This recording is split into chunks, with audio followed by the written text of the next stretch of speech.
नमस्कार, जय हिंद दोस्तों। मैं हूं आपका राहुल धाकड़ और आज के इस 20 डेज प्लेज के वीडियो में मैं आप सभी का स्वागत करता हूं। तो दोस्तों, आप देख रहे हैं अभी आप लोगों का फेवरेट चैनल रैंक प्लस। तो जल्दी से शेयर कर दीजिए वीडियो को, क्योंकि आज बहुत इंपॉर्टेंट प्रोबेबिलिटी चैप्टर की शुरुआत होने वाली है।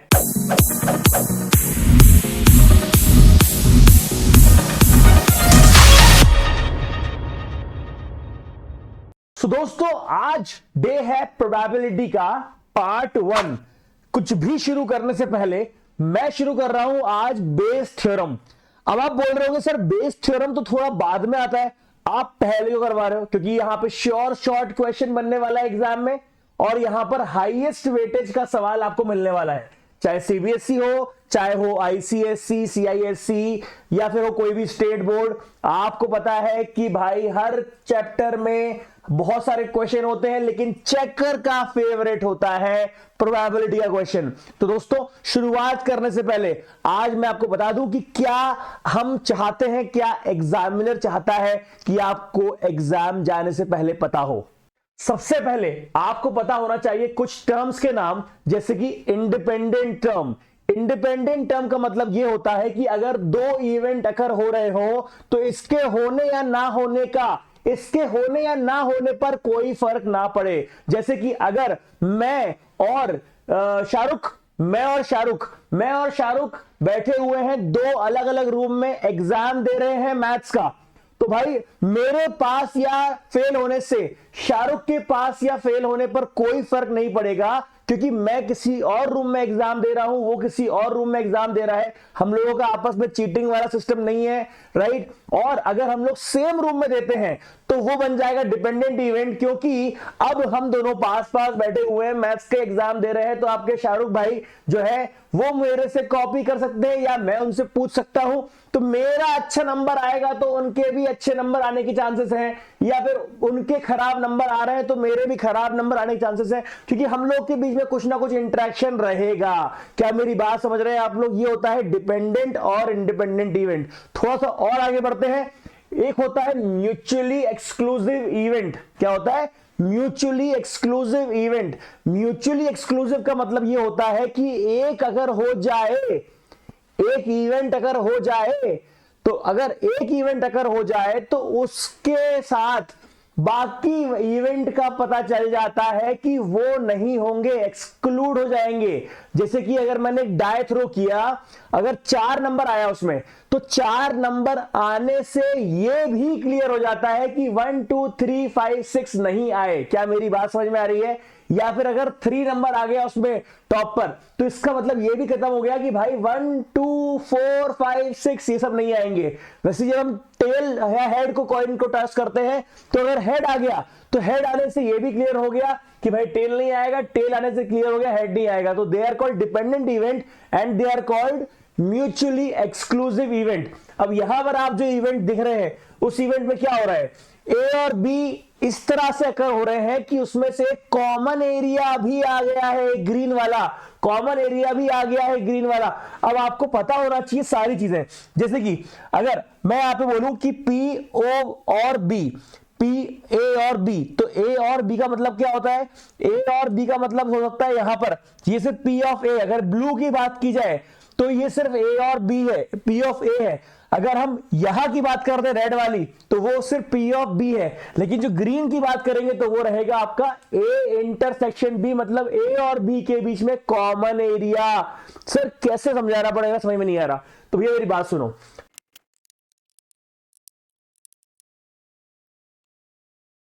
ध्यान दीजिए फिर से। टर्म इंडिपेंडेंट इवेंट आपको समझ में आ गया, जिनका दो इवेंट का आपस में होने या ना होने में कोई संबंध ना हो, राइट। म्यूचुअली एक्सक्लूसिव इवेंट, जहां पर आपने देखा कि दो इवेंट आपस में कभी भी साथ में अकर ना हो।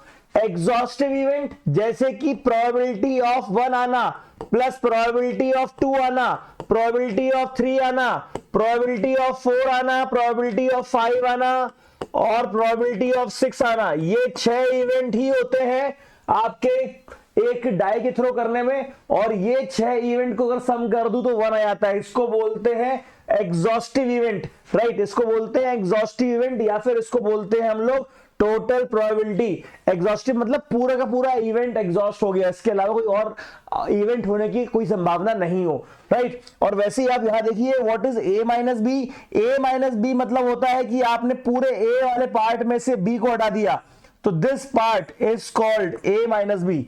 ए यूनियन बी को अगर हम लेंगे दोनों में वेन डायग्राम के फॉर्म में, तो ये वाला पार्ट भी शेड हो जाएगा, ये वाला पार्ट भी शेड हो जाएगा, क्योंकि यूनियन का मतलब होता है दोनों चीज। यूनियन का मतलब क्या होता है? दोनों चीज, है ना। ए इंटरसेक्शन बी का मतलब होता है कि आपने सिर्फ और सिर्फ कॉमन पार्ट ले लिया, और अगर ए कॉम्प्लीमेंट या फिर ए डैश ले लिया आपने, ए डैश का मतलब ये होता है कि भाई अगर आपका इवेंट ए है गोले में, तो उसके अलावा जो भी इवेंट है वो आपका क्या बन गया? ए डैश बन गया। अब जानने वाली बात एक बहुत इंपॉर्टेंट है जो मैं आपको यहां बताने वाला हूं कि भाई यूनियन को और इंटरसेक्शन को समझना बहुत जरूरी है। जैसे कि जब आपके पास कोई फिगर रहता है दोस्तों, तो आपको यह पता होना चाहिए कि अगर कोई भी फिगर में अगर ऐसा दिया हुआ है और अगर ऐसा दिया हुआ है, तो आपका ए इवेंट है और आपका बी इवेंट है, तो आपको कभी भी A union B is equal to P of A plus P of B लेना है। लेकिन ए और बी को ऐड करने में ये जो कॉमन एरिया है ये एक्चुअली 2 बार ऐड हो गया। बोलो हाँ या ना। ए और बी को ऐड करने में ये जो कॉमन एरिया है ये 2 बार ऐड हो गया, इसीलिए उसको एक बार तो सब्ट्रैक्ट करना पड़ेगा। अब इसी फॉर्मूले से आपको ए इंटरसेक्शन बी मिल जाता है, और अगर आपको ये चाहिए तो ये मिल जाता है। लेकिन एक बात और समझनी है कि जब भी आपका इंडिपेंडेंट इवेंट रहेगा, जब भी आपका इंडिपेंडेंट इवेंट रहेगा, इंडिपेंडेंट इवेंट में हमेशा P of A into P of B कर देंगे, तो आपको मिलेगा P of A intersection B। अब आपका सवाल ये रहता है कि सर ये A यूनियन B और A इंटरसेक्शन B है क्या? जब भी आप एंड बोलेंगे, एंड मतलब P of A and P of B, इसका मतलब होता है P of A intersection B। और जब भी आप P ऑफ A और बोलेंगे तो इसका मतलब होता है P of A union B। क्या मेरी बात समझ में आ रही है आप लोगों को? क्या मेरी बात समझ में आ रही है मेरी आपको? क्या बोल रहा हूं मैं? यहां पर P ऑफ A एंड जब बोलेंगे तो इंटरसेक्शन आता है, और जब भी और बोलते हैं और कि A में आएगा तब भी, B में आएगा तब भी, तो वो A यूनियन B होता है। P of A and B मतलब जो क्वांटिटी A एंड B दोनों में मिल जाएगी आप लोगों को, है ना, मतलब कॉमन वाली उसको बोलते हैं इंटरसेक्शन, और या फिर यहां मिल जाएगी या फिर यहां मिल जाएगी तो उसको बोलते हैं यूनियन। ये याद रखिएगा, बहुत इंपॉर्टेंट चीज है। अब आपको बताना चाहता हूं कि यहां पर हम लोगों के पास बेस थ्योरम में होता क्या है। अब बेस थ्योरम की जब हम बात करते हैं दोस्तों, तो एक बड़ा सा फॉर्मूला आपको दे दिया जाता है, लेकिन इसको हम लोग हमारे कॉन्सेप्ट में बैठा नहीं पाते। मैं आपको बता दूं, आज के इस वीडियो के बाद आप लोगों को पूरा बेस थ्योरम समझ में आने वाला है, क्योंकि आप लोगों को मैं ग्रेड 9 और ग्रेड 10 के फॉर्मूले से बेस थ्योरम करवाने वाला हूं।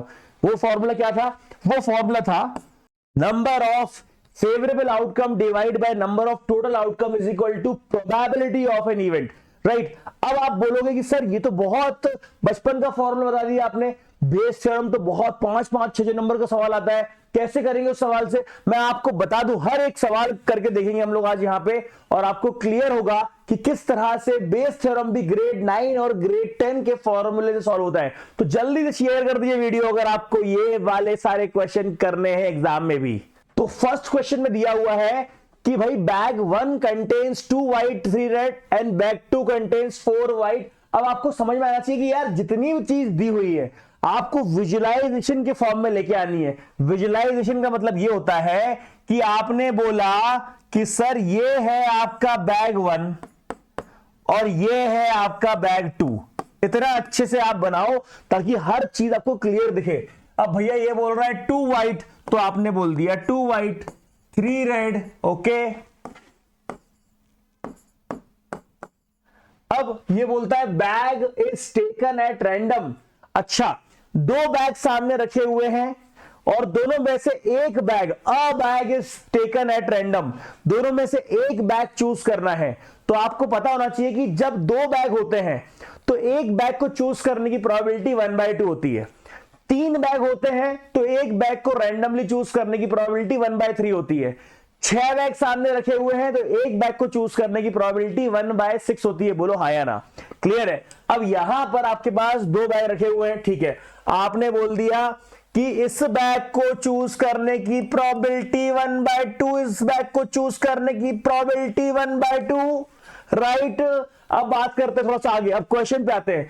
अ bag is chosen, a bag is taken at random, चलो ये वाला part is done. A ball is drawn from it, if the ball drawn is red, find the probability that it was drawn from bag 1। तो भैया आपका formula same रहेगा, पहले तो हम फॉर्मूला लिख देते हैं, उसके बाद मैं आपको बता दूं कि जब भी आप इनटू करते हैं, इनटू करने का मतलब होता है एंड, और जब भी आप प्लस करते हैं, प्लस करने का मतलब होता है और। आप बोलोगे सर क्या बोल रहे हो, समझाओ पहले अच्छे से। फॉर्मूला वही रहेगा, probability of an event is equal to favourable outcome divide by total outcome. लेकिन डिवीजन में जो आप लिखेंगे, ध्यान सुनिएगा, पहले हम लिखते हैं टोटल आउटकम। टोटल आउटकम में क्या हो सकता है, रेड बॉल चूज करनी है ना। तो आप एक बार स्टेटमेंट बोलो कि I will choose bag number 1 and probability of red is, तो बैग नंबर 1 की प्रोबेबिलिटी है 1/2 चूज करने की, and the probability of choosing red ball is 3/5, and the probability of choosing red ball is 3/5। और या तो मैं बैग 1 चूज करूंगा, बैग 1 में से रेड निकाल लूंगा, या फिर चूज करूंगा बैग नंबर 2, फिर से 1/2। अरे समझे, बैग 1 चूज करूंगा, या बैग 2 चूज करूंगा। तो बैग 1 चूज करने की 1/2 एंड रेड बॉल निकालने की बैग 1 में से 3/5, और बैग 2 चूज करूंगा तो 1/2 एंड रेड बॉल निकालने की, रेड बॉल 5/9। अरे आया ना, यस और नो। दोबारा समझा रहा हूं मैं आपको एक बार ये चीज कि भाई आपने या तो बैग 1 चूज किया या बैग 2। बैग 1 में से आपने निकाल ली रेड बॉल तो 3/5 एंड ना, bag choosing bag 1 and getting red ball, and मतलब मल्टीप्लाई, और का मतलब होता है प्लस। बैग 2 चूज करेंगे तो 1/2 एंड रेड बॉल 5/9। अब क्वेश्चन क्या बोल रहा है, ये बोलता है find the probability that it was drawn from bag 1। मतलब अब आपके क्वेश्चन में फेवरेबल आउटकम का टाइम आ गया है। फेवरेबल आउटकम क्या है कि वो बोल रहा है बैग 1 में से ही रेड बॉल निकालो, तो बैग 1 चूज करने की 1/2 प्रोबेबिलिटी थी और रेड बॉल निकालने की बैग 1 में से 3/5। So this is your answer my dear friends, this is going to be your answer. क्या क्लैरिटी है? अगर क्लैरिटी नहीं है तो बस अगले 5 क्वेश्चन के लिए मेरे साथ जुड़े रहिए, क्वेश्चन आएगा यहीं से, छपेगा यहीं से। क्लियर है?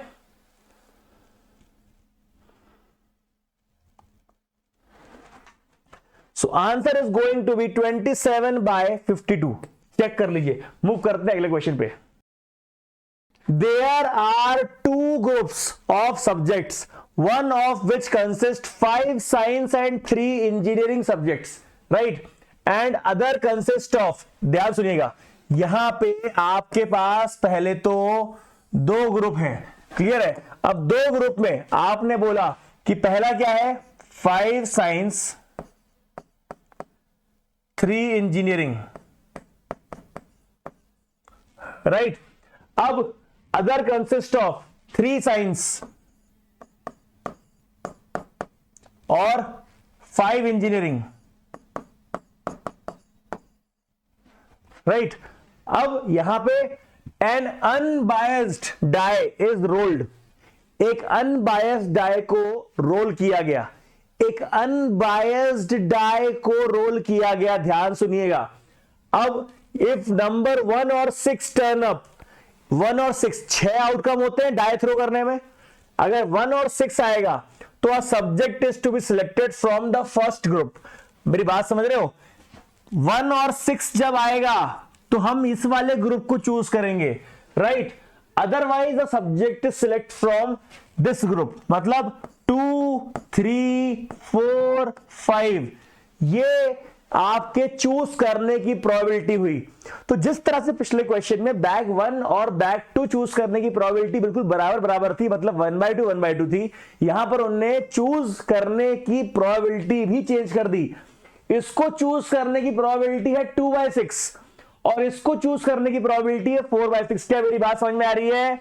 फर्स्ट ग्रुप को चूज करने की प्रोबेबिलिटी है आपकी 2/6, सेकेंड ग्रुप को चूज करने की प्रोबेबिलिटी है आपकी 4/6। अरे हां या ना, जल्दी बोलो मेरे भाई, क्लैरिटी है कि नहीं? अब आप बोलेंगे सर डायरेक्ट फॉर्मूला बना देते हैं, चलो ठीक है। तो भैया पहले बैग को चूज करने की प्रोबेबिलिटी है 2/6, जो निकालना रहेगा वो यहां लिख देंगे, मल्टीप्लाई में है ना, ये मल्टीप्लाई में, और प्लस में अगले बैग को चूज करने की प्रोबेबिलिटी है 4/6, जो निकालना है वो निकाल देंगे, जो निकालना है वो निकाल देंगे। अभी लेकिन बात यह है कि बैग 1 को चूज करने की प्रोबेबिलिटी ये है और बैग 2 को चूज करने की प्रोबेबिलिटी ये है। क्या मेरी बात समझ में आ रही है? क्या मेरी बात समझ में आ रही है? अब थोड़ा सा आगे बढ़ते हैं। आपने बोल दिया कि भैया, आपने बोल दिया बहुत सिंपल तरीके से कि इफ नंबर 1 और 6 डाई, ठीक है। अब if ultimately an engineering subject is selected, ultimately engineering subject is selected, तो इस वाले में पहले बैग में इंजीनियरिंग को सिलेक्ट करने की प्रोबेबिलिटी क्या थी? आपने कहा 3/8। पे दूसरे वाले में से इंजीनियरिंग को सिलेक्ट करने की प्रोबेबिलिटी क्या थी? आपने बोल दिया 5/8। अच्छा, अब ये बोलता है कि find the probability that it is selected from second group. Second group को चूज करने की प्रोबेबिलिटी क्या थी? 4/6 इंटू 5/8। मैं दोबारा आपको एक्सप्लेन कर रहा हूं, ये क्या बोल रहा हूं मैं आपको बताना चाह रहा हूं कि भाई यहां पर आपने बोला पहले टोटल आउटकम क्या है, तो बैग 1 और बैग 2 या ग्रुप 1 ग्रुप 2 चूज करने की प्रोबेबिलिटी इस बार बराबर नहीं है। उसने बोल दिया कि बैग 2 और बैग 1 को या ग्रुप 1 और ग्रुप 2 को चूज करने के लिए हम लोग एक डाई का थ्रो कर रहे हैं। डाई में अगर आपका 1 और 6 आएगा तो बैग 1 को चूज करेंगे, डाई में अगर आपका 2 3 4 5 आता है तो बैग 2 को चूज करेंगे। तो इस तरह से आपने दो आउटकम निकाल लिए हैं दोस्तों, यहां पर बैग 1 और बैग 2, ग्रुप 1 और ग्रुप 2, और इनको चूज करने की प्रोबेबिलिटी 2/6 और 4/6 होती है।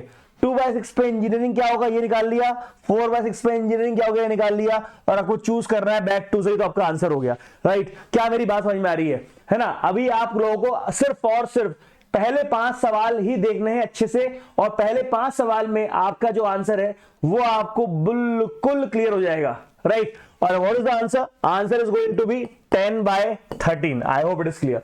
राइट? एक बार देख लीजिए।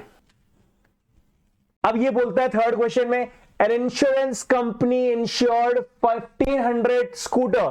ठीक है, जो जो लिखा हुआ है ना वो अच्छे से लिख लेते हैं। 1500 स्कूटर, 2500 कार,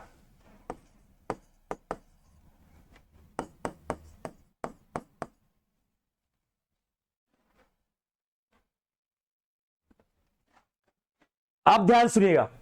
आपके पास इतनी गाड़ियां हैं, इतने व्हीकल हैं। अब मैं बोलूं कि out of these many choosing scooter की प्रोबेबिलिटी क्या होगी, तो आप बोलेंगे 1500 डिवाइड बाय 1500 प्लस 2500 प्लस 4500। अरे स्कूटर की प्रोबेबिलिटी क्या है चूज करने की?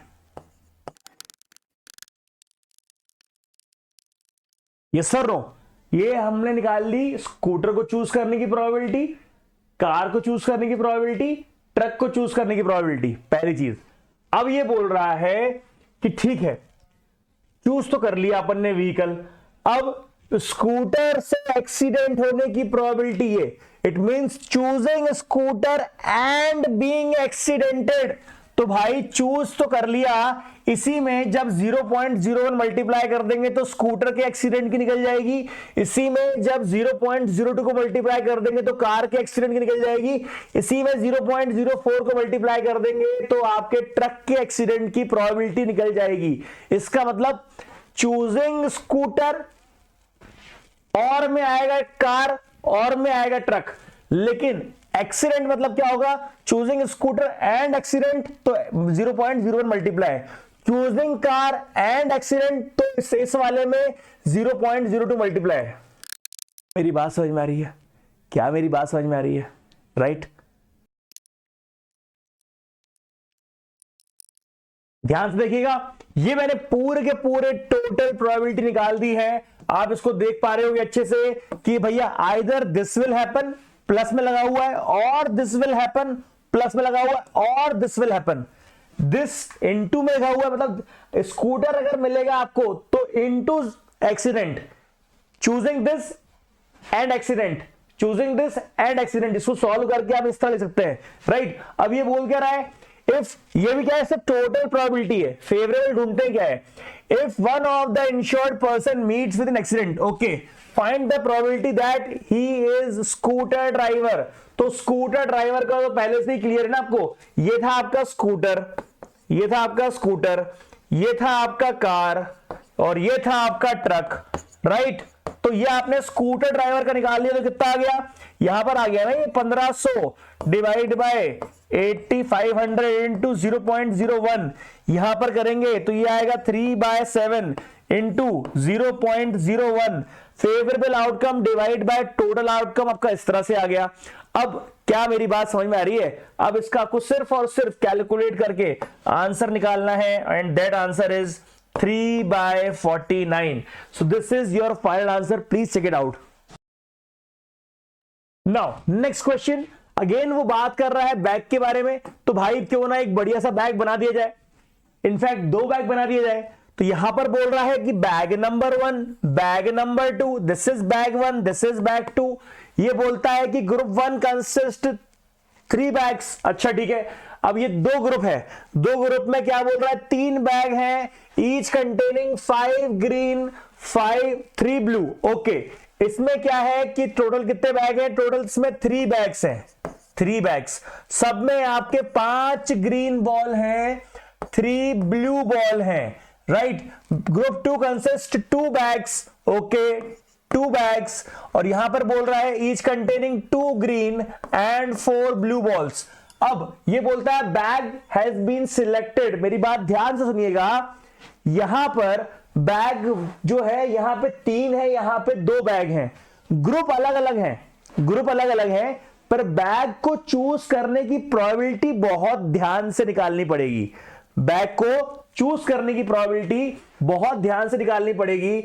यहां पर ये बोल रहा है वो कि group 2 consist of bag with, ठीक है, पर ये बोलता है कि randomly a bag is chosen from the one of the bag is the found to be green. Bag जो है अपन ने चूज किया, तो हमने बोला कि बैग चूज कैसे करें, हमने बोला कि बैग चूज कैसे करें, तो हमने बोला यहां पर कि बैग चूज करने की प्रोबेबिलिटी को थोड़ा सा अच्छे से समझना पड़ेगा। हमने बोला बैग चूज कैसे करें, तो ये आ गया आपका टोटल 3 + 2 5 बैग। अब ये वाला बैग अगर चूज करना है आपको, मेरी बात ध्यान सुनिएगा, जो साफ साफ बोल रहा है, a bag has been chosen and a ball is selected and drawn at random, right.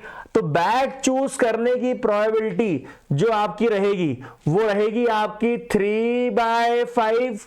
पहले में से पहले ग्रुप में से चूज कर रहे हैं तो 3 टोटल 3 + 2 5 है ना, अरे यस और नो। इसको चूज करने की प्रोबेबिलिटी रहेगी 3/5 और इसको चूज करने की प्रोबेबिलिटी रहेगी 2/5, क्योंकि 3 + 2 5 बैग है।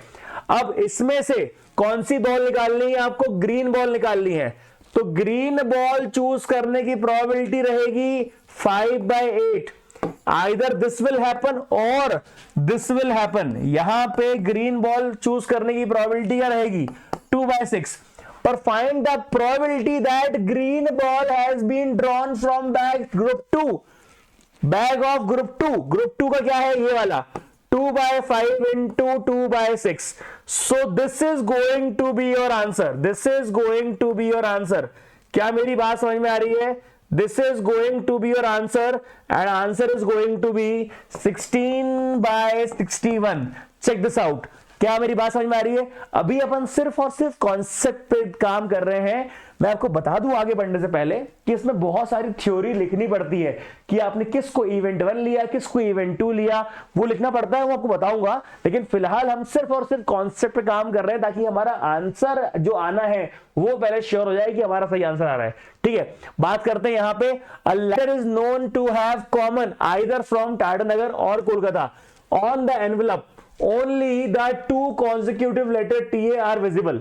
ठीक है, मतलब क्या हुआ, एक लेटर है, हमें लग रहा है कि या तो वो टाटानगर से आ गया है या फिर कोलकाता से, क्योंकि सिर्फ टीए विजिबल है, सिर्फ और सिर्फ टीए विजिबल है।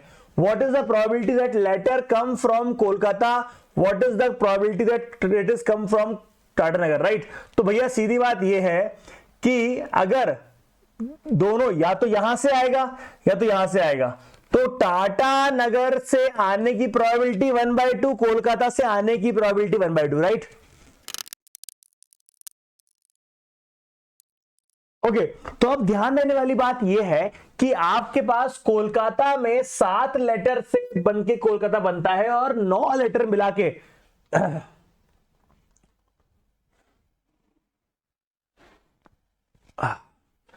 अब ध्यान देने वाली बात यह है कि 7 लेटर को मिला के कोलकाता बनता है और 9 लेटर को बना के टाटानगर बनता है। तो out of these many letter मुझे दिखा क्या, मुझे सिर्फ ये कॉन्सिक्यूटिव लेटर दिखे हैं लेटर में, बाकी एनवेलप में, बाकी मिट गए होंगे। तो कैसे निकालेंगे प्रोबेबिलिटी? तो ऐसे कॉन्सिक्यूटिव लेटर होते कितने हैं कोलकाता में? आपने बोला सर बहुत सारे होते हैं, कौन कौन से?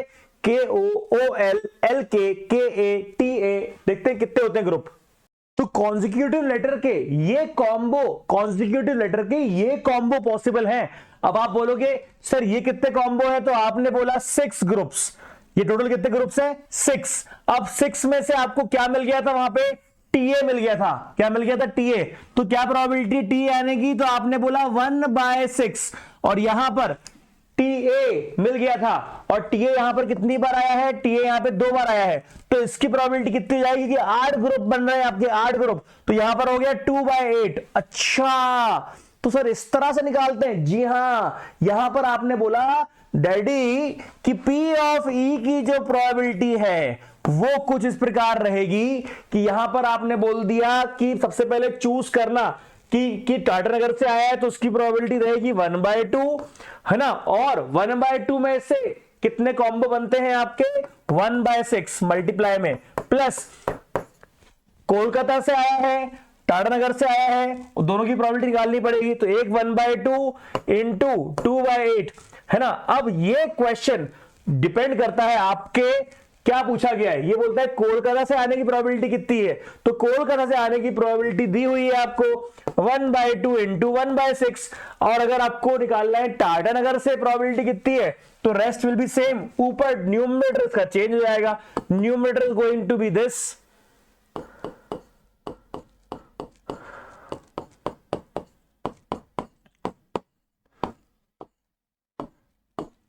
right? So this is how you are going to find answer.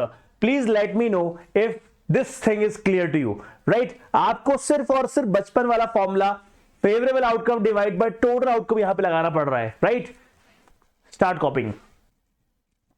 अब यहां पर बोला जा रहा है कि ABC the chances of being selected as the manager of the firm is 4/1/2, मतलब probability of A being selected is 4/7, probability of B being selected is 1/7, probability of C being selected is 2/7, right? I hope this much is clear. Now the respective probabilities for them to introduce a radical change in the marketing strategy is 0.3, 0.8, 0.5, right? But if that change does not take place, the probability that it is due to appointment of B, क्या मेरी बात समझ में आ रही है कि A B C की first of all choose होने की, सिलेक्ट होने की प्रोबेबिलिटी आपकी दी हुई है और उन्होंने बोला कि भाई ये आदमी जो है इतना 0.3 चेंज ले आएगा, मतलब 4/7 इंटू 0.3, ये जो आदमी है वो 0.8 वो जो चेंज ले आएगा और ये जो आदमी है वो 0.5 चेंज ले आएगा, लेकिन चेंज हुआ नहीं। तो चेंज लाने की प्रोबेबिलिटी अगर 0.3 है तो चेंज ना ला पाने की प्रोबेबिलिटी क्या रहेगी, जरा खुद सोचिए। चेंज लाने की प्रोबेबिलिटी 0.3 है, राइट। तो हमने क्या किया, पहले निकाला favourable outcome divide by total outcome. Either A will be chosen or B will be chosen or C will be chosen. This into 0.3, this into 0.8, this into 0.5. Clear है? अब if the change does not take place, the probability is due to appointment of B. तो appointment of B क्या है, 1/7 और उनका change क्या था 0.8 answer, right. So this is going to be your answer, very clear answer it is.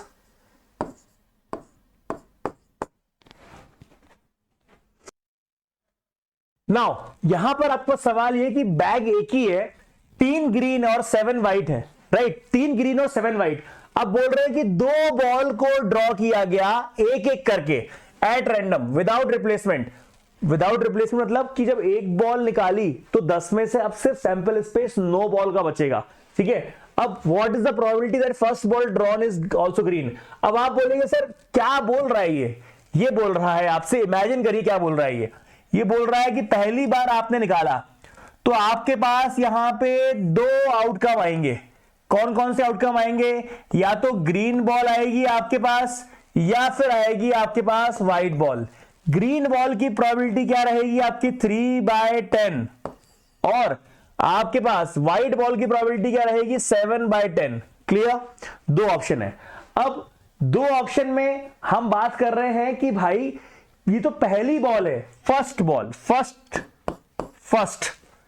ये क्या है, ये वो है जब हम एक बार हाथ डाल रहे हैं।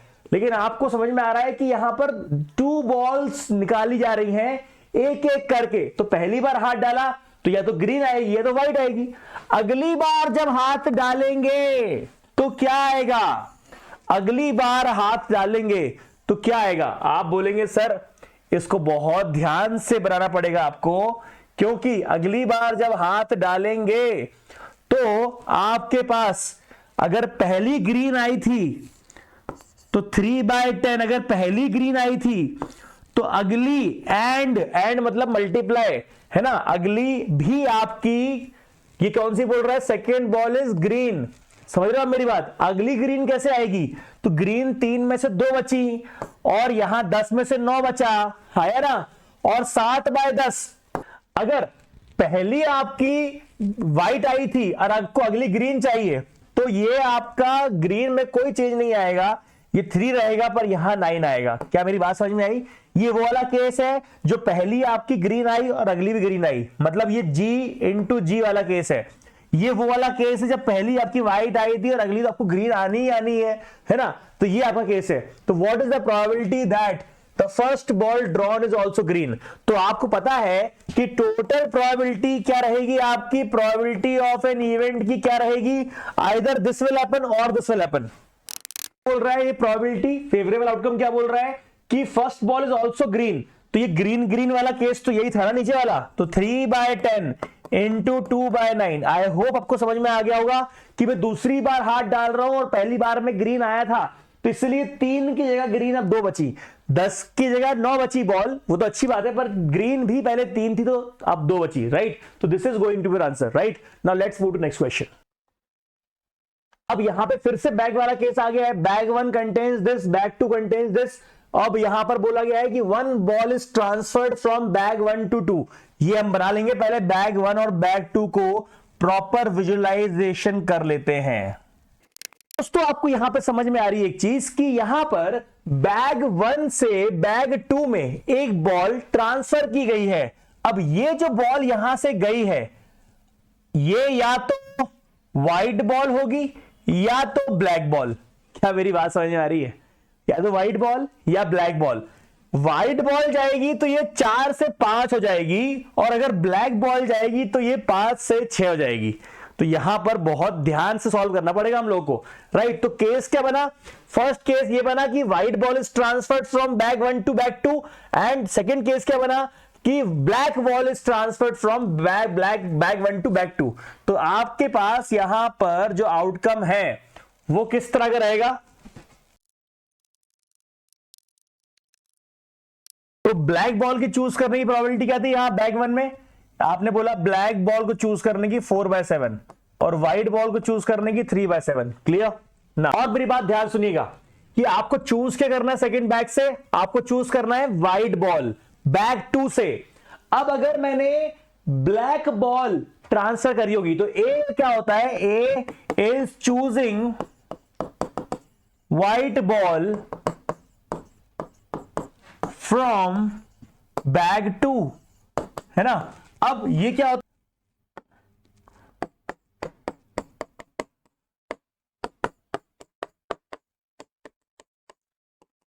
अब यहां पे क्या लिखते हैं? Probability of A after E1 is selected, probability of A after E2 is selected. तो जब E1 आपका सिलेक्ट कर लिया हमने, ध्यान सुनिए मेरी बात, जब आपने यहां पर बोला कि बैग 2 को सिलेक्ट करना है और आपने बोला है कि यहां पर ब्लैक बॉल ट्रांसफर हुई है, जब ब्लैक बॉल ट्रांसफर हुई है तो ये ब्लैक बॉल 5 में से 6 हो जाएगी, पर व्हाइट बॉल तो यही रहेगी ना। तो आंसर रहेगा 4/10, क्योंकि पहले 9 बॉल थी, एक बॉल ट्रांसफर हुई, एक बॉल 10 हो गई है। और वैसे ही जब हम दूसरा वाला लेंगे, मतलब जब हमने बोला व्हाइट बॉल हमने ट्रांसफर करी है, तो व्हाइट बॉल ट्रांसफर करी है तब जाके ये 5/10 होगा। Either this will happen and this will happen or this will happen and this will happen, right? अरे yes or no? आपको एक बार पूरा समझा रहा हूं क्वेश्चन कि आपने बोला कि एक बैग यहां था 1, ये बैग था 2, बैग 1 में से बैग 2 में एक बॉल ट्रांसफर हुई है, वो बॉल जो है ट्रांसफर होने वाली वो व्हाइट भी हो सकती है और ब्लैक भी हो सकती है। आपने कहा बहुत अच्छी बात है। अब हुआ क्या? आपने बोला सर बहुत अच्छी बात है, आप ये बताओ कि डाल तो दिए हमने बॉल उसमें, अब यहां पर अब ब्लैक बॉल अगर गई है तो व्हाइट बॉल चूज करने की प्रोबेबिलिटी क्या है? तो आपने बोला जब यहां पर ब्लैक बॉल गई है तो वो यहां 5 की जगह 6 जाएगी ब्लैक बॉल, और टोटल बॉल कितनी जाएंगी? 11। तो आपने बोला कि ठीक है 4/11, लेकिन 4/10, सॉरी 4/10। और यहां पर आपने बोला जब व्हाइट बॉल गई थी तो व्हाइट बॉल ने 4 की जगह 5 कर दिया, तो 5/10। तो आपकी प्रोबेबिलिटी क्या हो गई? अब ध्यान दीजिए जरा, अब ये बोलता है find the probability that transferred ball is black. अब ये ट्रांसफर्ड बॉल इज ब्लैक मतलब ये पहला वाला केस, मतलब ये वाला, तो 4/7 into 4/10। So this is going to be the solution of this question. I hope आपको समझ में आया होगा। एक बार ये वीडियो दोबारा देखिएगा, प्रॉपर नोट्स के बना के साथ देखिएगा। मैंने डिस्क्रिप्शन में शीट डाल दी है, आपको सारी शीट्स यहां पर मिल जाएंगी, हर तरह के क्वेश्चन मिल जाएंगे, right? So don't worry about notes, don't worry about material, we are giving you full material, don't worry at all, right? तो please make sure share this video and please make sure कि आपके पास जो भी Telegram group हो बच्चों का, जो भी व्हाट्सएप ग्रुप हो, वहां पर ही हमारी 20 डेज प्लस सीरीज को शेयर करिए। Thank you very much and keep supporting.